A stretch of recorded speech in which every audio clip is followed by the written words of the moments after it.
ബംഗ്ലാദേശ് വിമോചന യുദ്ധ വിജയദിനത്തിന് ഇന്ന് 54 വയസ്സ്. ഭാരത സൈന്യത്തിന്റെ ധൈര്യത്തിനും നിശ്ചയദാർഢ്യത്തിനും മുന്നിൽ പാകിസ്ഥാൻ കീഴടങ്ങിയ ദിനമാണിന്ന്. ഒരു രാഷ്ട്രത്തിന്റെ സ്വാതന്ത്ര്യ പോരാട്ടത്തിന് ഭാരതം നൽകിയ സൈനിക പിന്തുണയുടെ വിജയം.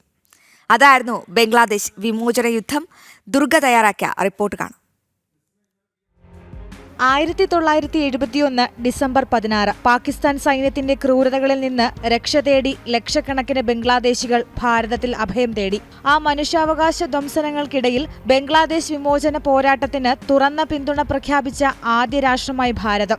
അഭയാർത്ഥികൾക്ക് സംരക്ഷണം നൽകിയതോടൊപ്പം സൈന്യത്തിന് പരിശീലനവും ആയുധ സഹായവും നൽകി ഭാരതം പോരാട്ടത്തിന് പിന്തുണ ഉറപ്പാക്കി. ഇന്നത്തെ ബംഗ്ലാദേശിന്റെ മോചനത്തിനായുള്ള സൈനിക പോരാട്ടത്തിന് പ്രത്യേക കര നാവിക ഓപ്പറേഷനുകൾക്ക് ഭാരതം രൂപം നൽകി. ശക്തമായ സേനാ വിന്യാസം അതുവഴി ബംഗ്ലാദേശിൽ സാധ്യമായി. ഡിസംബറിൽ ഭാരത സേന കിഴക്കൻ പാകിസ്ഥാനിൽ നടത്തിയ നിർണായക സൈനിക ആക്രമണങ്ങളാണ് യുദ്ധത്തിന്റെ ഗതി മാറ്റിയത്. വെറും 13 ദിവസത്തിനുള്ളിൽ പാകിസ്ഥാൻ സൈന്യം തകർന്നു. 1971 ഡിസംബർ 16 ധാക്കയിൽ പാകിസ്ഥാൻ സേനയുടെ ഔദ്യോഗിക കീഴടങ്ങൽ. തുടർന്ന് അന്ന് ഭാരതത്തിന്റെ കരുണയ്ക്കും സഹായത്തിനും മുന്നിൽ ഒരു പുതിയ രാഷ്ട്രം ഉടലെടുത്തു. അതാണ് ബംഗ്ലാദേശ്. രാഷ്ട്രത്തിന്റെ രൂപീകരണത്തിന് കാരണമായ നിർണായക നീക്കം ചരിത്രമായി. ആ ചരിത്രം വരച്ചിട്ട ദിശയിൽ നിന്ന് പിന്തിരിഞ്ഞു നടക്കുകയാണ് ഇന്ന് ആ രാജ്യമെന്നതും ഇന്നത്തെ യാഥാർത്ഥ്യം.